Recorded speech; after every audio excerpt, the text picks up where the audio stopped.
Assalamualaikum warahmatullahi wabarakatuh. Perkenalkan, nama saya Ridwan Wajar Kurniawan, kelas manajemen A1 dengan NIM E2A021050. Di sini saya akan menjelaskan materi utama kita, 4 fungsi manajemen. Yang pertama, planning, yang kedua organizing, yang ketiga evaluating, yang keempat controlling. Tapi sebelumnya kita membahas manajemen menurut para ahli terlebih dahulu. Yang pertama, manajemen menurut George Robert Terry ialah sebuah proses yang khas yang terdiri dari beberapa tindakan, yakni perencanaan, pengorganisasian, menggerakkan, dan pengawasan.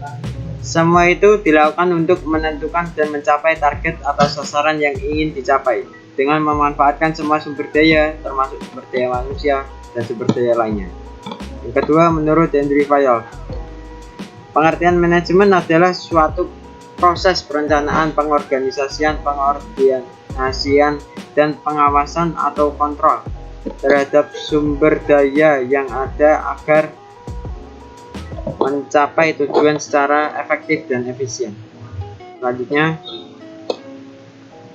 menurut Mary Parker F. mengatakan bahwa pengertian manajemen adalah suatu seni. Tiap-tiap pekerjaan bisa diselesaikan dengan orang lain. Selanjutnya, menurut Frederick, manajemen adalah sebuah percobaan yang dilakukan secara sungguh-sungguh guna menghadapi setiap persoalan yang muncul dalam setiap kepemimpinan organisasi. Setiap sistem kerjasama yang dilakukan setiap manusia dengan sikap serta jiwa sarjana maupun alat perumusan. Selanjutnya, menurut Ricky W. Griffin, pengertian manajemen adalah sebuah proses perencanaan, proses organisasi, proses koordinasi, dan proses kontrol terhadap sumber daya untuk mencapai tujuan dengan efektif dan efisien. Selanjutnya, menurut Lawrence Oakley, mengemukakan arti manajemen adalah sebuah keahlian yang dimiliki oleh seseorang atau organisasi untuk menggerakkan orang lain agar mau melakukan sesuatu. Ya, kita ke materi selanjutnya, yaitu jenis-jenis manajemen. Pertama, ada manajemen produksi, yang kedua ada manajemen operasi, yang ketiga manajemen strategi, yang keempat manajemen informasi. Ya, yang pertama manajemen produksi. Manajemen produksi merupakan bidang manajemen yang memiliki fungsi untuk mengkoordinasi semua kegiatan yang berhubungan dengan proses produksi untuk mencapai tujuan. Dalam mengolah kegiatannya, pihak manajemen produksi membuat keputusan untuk mencapai tujuan agar barang dan jasa yang diproduksi sesuai dengan apa yang direncanakan. Nah, di sini fungsi manajemen produksi yaitu yang pertama memilih produk dan desain, yang kedua memilih proses produksi, yang ketiga melakukan pengontrolan terhadap produksi itu. Selanjutnya, manajemen operasi. Manajemen operasi adalah macam manajemen berupa usaha pengelolaan secara maksimal dalam penggunaan berbagai faktor produksi, mulai dari sumber daya manusia, mesin, peralatan, bahan mentah, dan faktor produksi lainnya dalam proses mengubahnya menjadi beragam produk barang atau jasa. Kegiatan-kegiatan yang dilakukan pada bidang manajemen operasi yaitu A. Melakukan perencanaan dalam kegiatan proses operasional perusahaan. B. Mengatur skala inventaris yang diterapkan perusahaan. C. Menetapkan level proses pengerjaan pada perusahaan. D. Mengontrol kualitas bahan baku dan sumber daya yang dilakukan atau digunakan. E. Menjaga dan merawat kinerja alat dan mesin yang digunakan. Selanjutnya, manajemen strategi. Manajemen strategi merupakan bidang manajemen berupa seni atau ilmu penyusunan, penerapan, mengimplementasikan, dan mengevaluasikan keputusan lintas fungsional sehingga memungkinkan organisasi mencapai tujuan. Manajemen strategis berfokus pada proses penetapan tujuan dalam sebuah organisasi yang membuat dan mengembangkan kebijakan dan perencanaan untuk mencapai tujuan. Selanjutnya, manajemen informasi. Manajemen informasi merupakan bidang manajemen berupa pengolahan data yang terdiri dari proses mencari, menyusun, proses klasifikasi, serta memperhatikan semua data yang terkait dengan kegiatan perusahaan. Di sini ada kegiatan-kegiatan yang dilakukan pada bidang manajemen informasi, yaitu A. Mencari dan menyusun informasi yang akan diolah dan dianalisis. B. Mengklasifikasikan informasi yang dibutuhkan perusahaan. C. Melakukan analisis terkait data dan informasi yang didapatkan.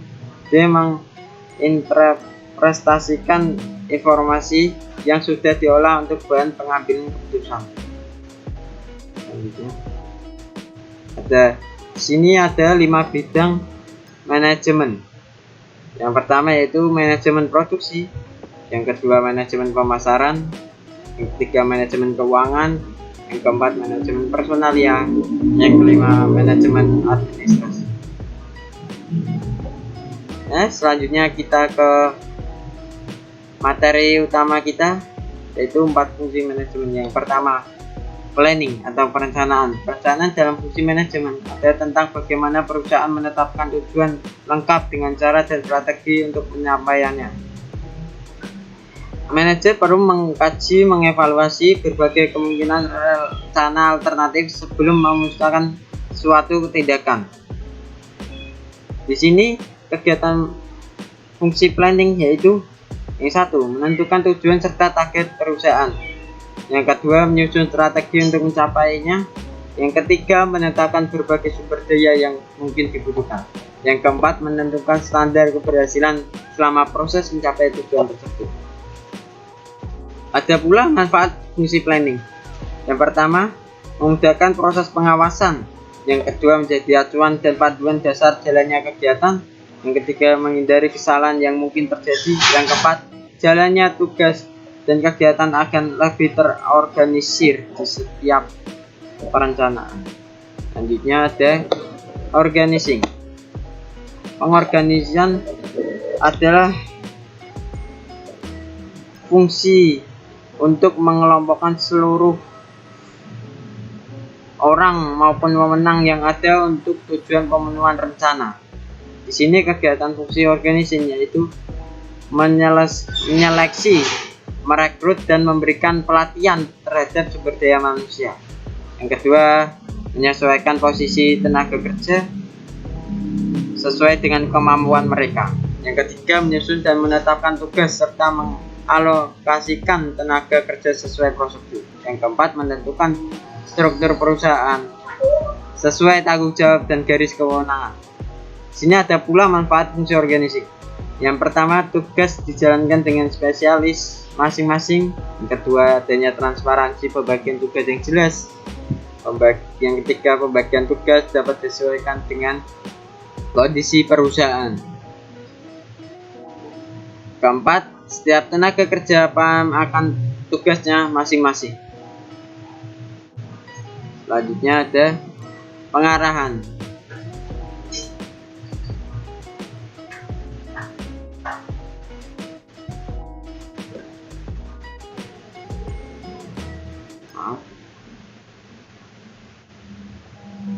Pengarahan merupakan usaha untuk menghasilkan kinerja yang lebih efektif dan efisien dengan menciptakan suasana kerja yang dinamis.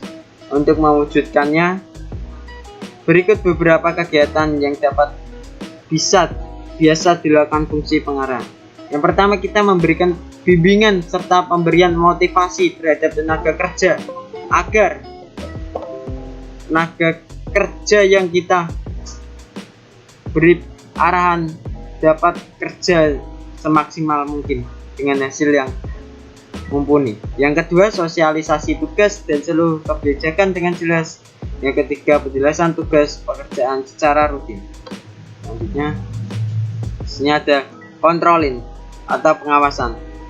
Di sini kegiatan fungsi controlling yaitu untuk mengukur kinerja karyawan sesuai standar yang telah dibuat. Melalui fungsi controlling ini, evaluasi perbaikan dapat dilaksanakan bila memang dibutuhkan.